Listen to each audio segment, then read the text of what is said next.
in History with Charles A. Jennings. Greetings. My name is Charles Jennings, and on this video, I would like to give you an account of what the ministry and the life of William Branham meant to my family. It's a difficult story to tell because there's so much to tell. Now, if you've ever heard of this man, William Marion Branham, his life is probably the most unusual life of anyone in the 20th century. And one of the most unusual ministries that has ever taken place, I would say, since the days of the writing of the New Testament. Now, during the healing revivals of the late 1940s through the 1950s, early 60s, there were a lot of evangelists, approximately 300 evangelists, tent evangelists, crisscrossing the country praying for the sick. And there were some very popular ones. But William Branham had a most unusual ministry among them all. And as the life story of this man goes, he was a Baptist preacher in Jeffersonville, Indiana. And somewhere he received the baptism of the Holy Ghost and came into the knowledge of the unity or the oneness of the Godhead. And I think it was in 1946 he received an angelic visitation. And this angel told him that he was going to have two signs. That when he prayed for people, that he would feel a sensation in his, I think it was his left hand. And the second sign was that he would know the hearts of the people. In other words, God would show him what was in a person's heart and mind. And we saw that demonstrated many, many times during his ministry. And the Lord told him that he was to take the message of divine healing to his generation, and nothing was going to stand in his way, even cancer. So, in approximately early 1948, he came to Miami, Florida, where we were living, my family was living, and I was only 3.5, 4 years old. And my dad was born in 1902, and he had a heart trouble that the doctor said was quite serious. So my dad was in his 40s, approximately 46 years old, with this serious heart trouble, a wife and 8 children. I was the youngest. And my mother's sister's husband, J.T. Crosby, from Charlotte, North Carolina, called up my dad and said, I understand William Branham is going to be in Miami, Florida. I want you to go there and let him pray for you. Well, we were going to the Church of God, that is headquarters, Cleveland, Tennessee, living in Miami. And the Church of God did not accept the ministry of William Branham. So my dad told JT, he said, we can't go, we cannot go. JT insisted on my dad, whose name was Clarence Jennings, you go to that meeting. So my dad said, well, okay, I'll go on a Sunday afternoon, for I won't have to miss church at my church in probably Coconut Grove, Church of God. So he went on a Sunday afternoon, and when Brother Branham called for prayer line, a lady and a little boy came up before him, and Brother Branham said, "Ma'am, what is wrong with the little boy?" Because the little boy had a bandage around his head. And he said, "Wait a minute, don't tell me what's wrong with him, I'll tell you."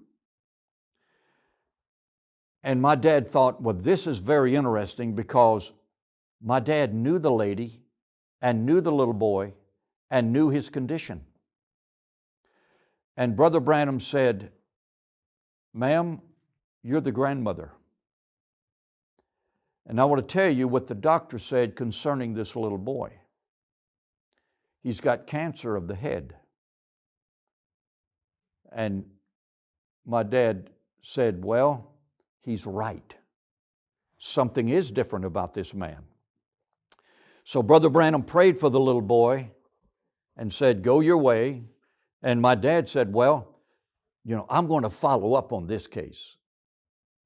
And sure enough, the little boy was healed. That convinced him. So he went back to the revival. I think it was on Southwest 40th Street and Lejeune Road in Miami. And he was under a little tent, not a very big crowd. But at the end of the meeting, the last service of that revival, my dad said, "I'm going to get in the prayer line," because he had this heart condition. So Brother Branham did not take the time to pray for each individual person. He said, just walk up this side of the ramp and walk on that side. And Brother Branham shook my dad's hand and said, "God bless my brother." That's all he said. And 3 days later, my dad was driving his pickup truck, 36th Street and 22nd Avenue. And he crossed the intersection, and the Lord spoke to him and said, "You're healed. You're healed." And my dad lived to be 96 years and 11 months old. Well, while in Miami, that's when Brother Branham met F.F. Bosworth, he was an older gentleman at the time, but he became like a mentor, because Brother Branham at that time was only in his mid-30s. So to be honest with you, the Church of God leadership in our local church called my parents up on the carpet and dismissed them from the church. The whole family was kicked out. Well, just before my family was kicked out of the Church of God, we went to one of Brother Branham's meetings over in the St. Petersburg, Tampa area. This was around 1950. Now I remember going and taking the ferry across Tampa Bay and going in this big auditorium.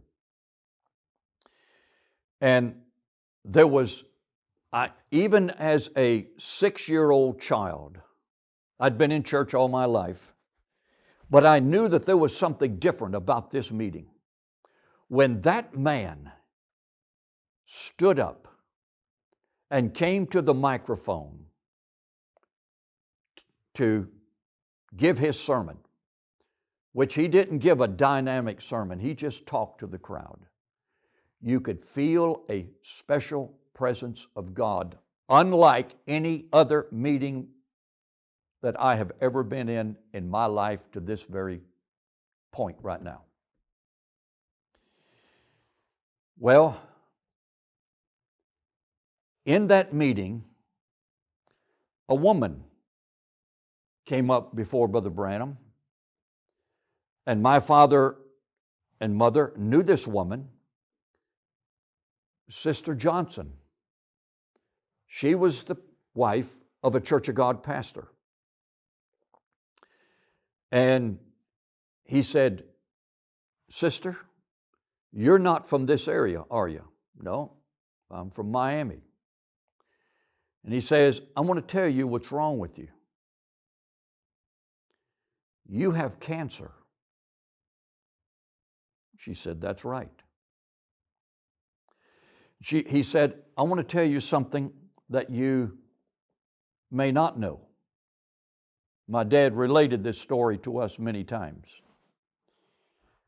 He said, "Your husband is sitting behind me on the platform, and he's a minister. And he has cancer of the throat. But God's going to heal both of you." And he did. Well, at the meeting of the excommunication around 1950 or 51, Brother Johnson was sitting there. But my dad said, "I am not going to denounce William Branham. I want to retain my healing." But Brother Johnson never spoke up in my dad's defense. But we'll leave that be. We'll just give that to God. Then we attended another meeting in 1953 in West Palm Beach, and Brother Branham was holding a meeting in a boxing arena on Military Highway. And I remember it well. 1953, I was about 9 years old, and we attended every service. We drove that 75 miles. My dad would take off early from work. We would drive up there 75 miles, and then drive back late every night. But the presence of God was so real and so sacred and so different. There was no loud music. There was an organ there. And somebody would lead a song, but the theme song was "Only Believe," written by Paul Rader back in 1930 or so. Only believe. And I'm telling you, people sat there in anticipation as to what was going to happen and what they were going to see happen.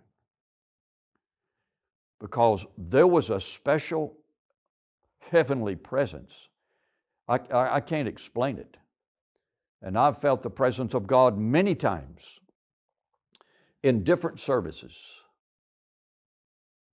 and different types of presence when God would manifest Himself in different ways at different times, but nothing like this. It was like you were standing in the presence of Christ Himself. And there was a lady by the name of Sister Gavin that also went to the Church of God that our family knew very well. And she came up before Brother Branham in this 1953 West Palm Beach meeting, and she had her arm in a sling. Her arm had been broken. So I knew who Sister Gavin was, even as a 9-year-old boy. And Brother Branham, this is what he said. He said, "Sister, you're not from Palm Beach, are you?" "No." "You're from south of here, down by Miami." She said, "Yes, that's true." Then this is what he said. "Your name is so-and-so. your name is, gave the first name, last name was Gavin. Your telephone number is so-and-so. And your address is 11 Lenape Drive, Miami Springs, Florida. How did he know all this? See, the angel said you're going to know the hearts and the minds of the people. And he said, I want to tell you how you broke your arm. He said, I see in a vision right now, you're washing clothes in an old wringer washer, and your arm went through the wringer somehow and broke it. Well, when I was 20 years old, 19 or 20 years old, a good 10 years later, I was visiting some friends, brother and sister Jesse Marsh, and they lived at 9 Lenape Drive, Miami Springs. They knew Sister Gavin, who was just next door. And Sister Marsh, when I was telling this story, she spoke up and she said, that is true. That's how Sister Gavin broke her arm. And I was in the house when she was washing clothes next door, and I heard her yell when she got her arm caught in the wringer. Sister Gavin was healed. How did this man know these things? It's like the biblical account. How can these things be done? How can you do these things except God be with you? Now, I've heard some people in their ignorance and really in their arrogance say that William Branham was a prophet of the devil. Well, I think they're walking on thin ice with God. But I'm going to leave that up between them and the Lord. But going back to F.F. Bosworth, my father knew F.F. Bosworth. And in fact, as a young boy, I went in F.F. Bosworth's house with my dad to do some electrical work. He was adding a back porch, and I could take you to his house today, Southwest 27th Avenue and 16th Street, about the second or third house from the corner. And Brother Branham had Brother Bosworth join his team, evangelistic team, and he would give sermons and lessons on divine healing, etc., in some of the morning services, and then Brother Branham would minister in the evening. And they went to Africa together, Durban, South Africa. And Sister Bosworth said that, telling my dad, Clarence Jennings, a lot of times when they came back from overseas, they would come back to Miami, where Brother and Sister Bosworth was living, and Brother Branham would stay there a day or two and rest up. And Brother Branham, according to the account of Sister Bosworth, Brother Branham said that he would have visions a lot during the night. And sometimes he didn't sleep well because he was having these visions of things that were yet to happen in his future meetings. And he had a vision of a little boy that was killed in an automobile accident, and he raised him from the dead. Well, that happened when they went to Scandinavia. And he had that vision.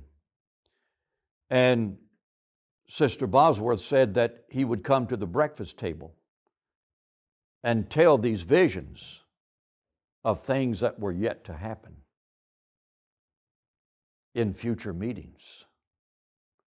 And every one of them were proven to be correct, because F. Bosworth knew him well and attended the meetings. And then Brother Bosworth died in 1958. Well, in around 1990, I was holding some meetings in the state of Michigan. So my dad went with me. He was still living. So the suggestion was made, well, why don't we go by Jeffersonville and just go in the church, Branham Tabernacle in Jeffersonville, and take the little map that they have available and go through the town and see the different spots. Well, the headquarters for the Voice of God ministry was still in that military quadrangle. It was a military depot at one time, and there was a building in the center. And the Voice of God headquarters was in that building. So we went there a couple times and went to the tabernacle and saw the pictures on the wall and so forth. But one time we walked in the headquarters there in that old military quadrangle building, and there was an older man sitting there. And I didn't know who he was. And I started visiting with him, and he was very friendly. And he said, "My name is Brother Roberson." I thought, oh, Roberson. I heard that name mentioned by Brother Branham on some of his tapes, cassette tapes that I had previously listened to. And he said, "I want to tell you my story of meeting Brother Branham." He said, "I was a local boy here in Jeffersonville and a sinner, and I was drafted into the Army in World War II." And he said, I survived the war, had some close calls during the war, but I made it back home. And he said, I came home, and Brother Branham was in his ministry then, and he was holding meetings in the tabernacle. And somehow I met Brother Branham face to face. And Brother Branham asked him if he was a Christian. "No, not really," he said. So Brother Branham said this to Mr. Roberson: "I want to tell you something." He said, "I see a vision of you in World War II, and it's a real muddy road, and you're in a ditch, and this military transport truck slid off in the mud and rolled over you. But fortunately, you were in the part of the truck that rolled over you was the back end, so therefore no part of the truck actually hit you. And then I see a man standing looking down at you. And Mr. Roberson, now Brother Roberson, said, "That's true, Brother Branham. That actually happened to me." So this would have been maybe 5, 6, 7 years later. And that man standing there, Brother Roberson said, told me, had his hands on his hips and looked down at him and said, "You'll be all right, son." Well, it was none other than General George Patton. That convinced Brother Roberson that this was a man of God. So Brother Roberson got a GI loan, and he was building a house, and he was proud of the house, and he was now a Christian, and he had a family, small family, and he drilled a well, and the water was bitter. Now, this is what Brother Roberson told me. The water was bitter. He could not drink the water. And he was extremely disappointed. So what did he do? He called Brother Branham. And Brother Branham told him, if I'm not mistaken, it might have been over the phone, said, Brother Roberson, don't worry about it. I'm going to speak the word, and the water is going to turn sweet. And he spoke the word, water, turn sweet. And the water turned sweet. And he said, we are still living in the same house, drinking from that same well. Now, there's a lot of mysteries about William Branham. I don't have to explain all the mysteries in his life. But I believe, just like the title of the book written by Gordon Lindsay, William Branham, a man sent from God. I believe it. Did he make mistakes as a human? Possibly.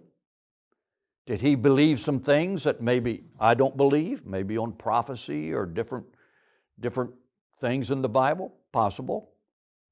But that's neither here nor there. He was a man sent from God with the most unusual ministry. And there's a lot more about him that you can find out other sources. You can contact his ministry. You can look on YouTube, and there are probably dozens of videos on YouTube about this man. But my dad told me another story. Now, my dad, he was not a minister, he was an electrician, but he knew a lot of ministers and knew ministers that were on the platform and knew a lot of the stories that were related to him that these ministers saw firsthand. For example, in one meeting, a couple, this is after World War II, a couple came up to Brother Branham, and the wife needed to be healed of something. And he said, ma'am, I can't pray for you. He turned the mic aside. He said, I can't pray for your healing until you first get right with your husband. Because you were unfaithful to your husband while he was in the army overseas in Europe. Well, the husband got extremely angry. So Brother Branham said, sir, just calm down.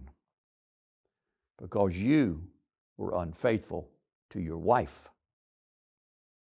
Well, don't you know that let the air out of his balloon? In the Houston meeting, a light appeared over his head. Some people tried to explain it by natural means, but it was a supernatural light.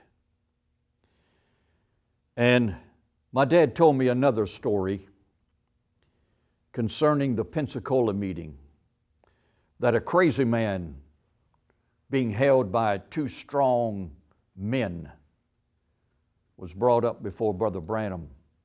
No doubt the man was demon-possessed. And Brother Branham said, turn him loose. They said, no way will we turn him loose. He'll kill you, Reverend. He said, turn him loose. No, we will not turn him loose. He said, well, I can't pray for him as long as he is being held by man. But he said, after church, we'll pray for him. So the way it turned out is that they took two cars. Brother Branham was in one car with his fellow ministers, and there was a car behind them where the crazy man was being held by two strong men. So they drove outside of the city limits of Pensacola, Florida. And it was at night. And Brother Branham had had a vision as to the layout of the land and everything that was in place. And he found that spot and he said, stop. Told the driver to stop. He said, everything is in place. Everything is here except one thing. There's a red car missing. In my vision, there was a red car parked right over there. And there's a car over there, but it's not red. They sat there till daybreak. And when the sun came up, that car had a red reflection on it. Brother Branham said, this is the time. So they got out, and he convinced these two guards to let this man loose. He said, I'm responsible for him now. And he just simply spoke the word, and the man was delivered of that demonic power. Delivered. Well, and that man later got a job with the state of Florida driving a mowing tractor to mowing the right-of-ways along the highways. There are numerous stories. They just go on and on. But let me mention this. About 6 years ago, now I had this television ministry, and people call in, of course, and a man called in, an older man called in. His name was Brother Roy.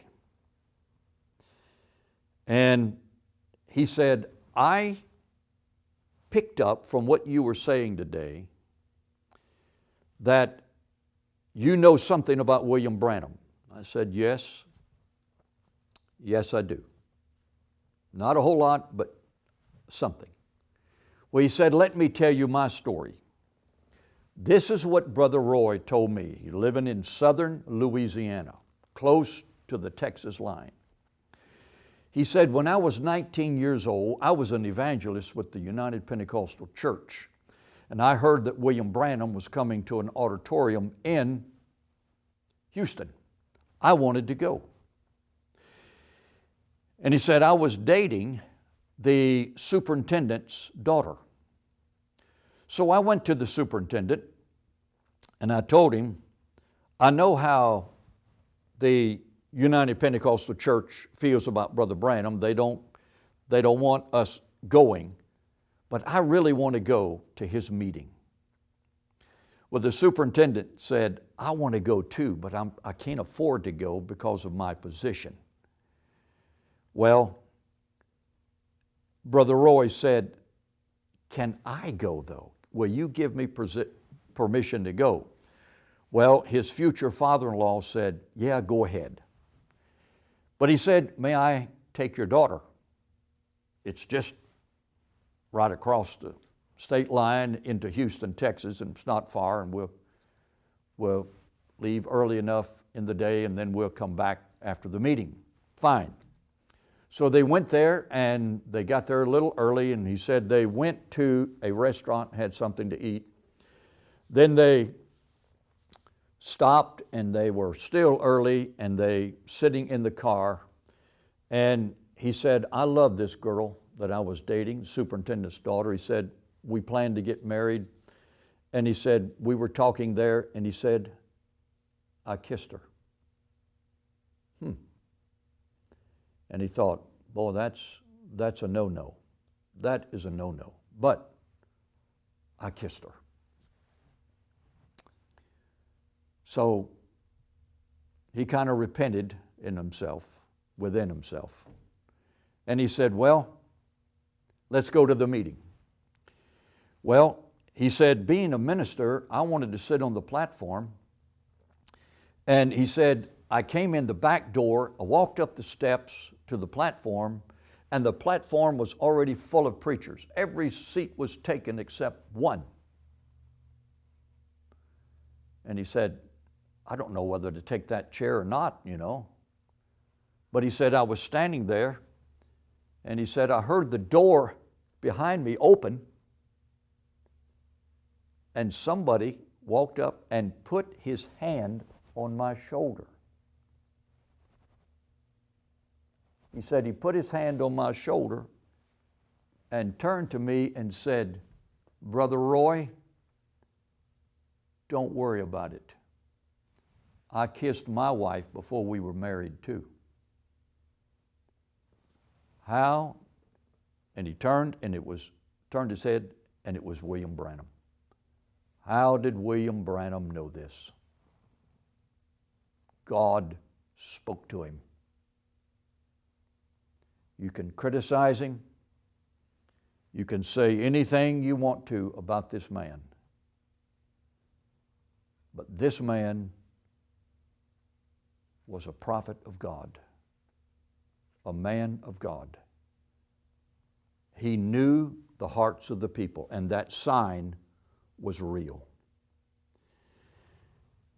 There's so many things to say that it would be redundant to continue. But I just wanted to give this testimony of the influence of this man and his ministry upon the life of our family. So, therefore, I have given my testimony as I have known it as a young man. And the last time I saw William Branham, I was an older teenager in the DuPont Hotel in Miami, Florida. He came to a Full Gospel Businessmen's meeting. That was probably somewhere around 1962 or 63.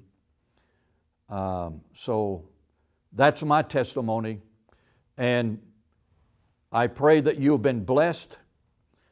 If you have, give us a thumbs up. I solicit your comments back to me. If you have some experiences, pro or con, I don't mind listening. And so it's all for the glory of God, not for the glory of a man. And I want to encourage you to subscribe to our channel, and I think you'll be blessed. So God bless you as you listen to this testimony and also other videos on this channel. We thank you, and may God bless you for your response to this end-time ministry. Truth in history, where the Word of God is not bound.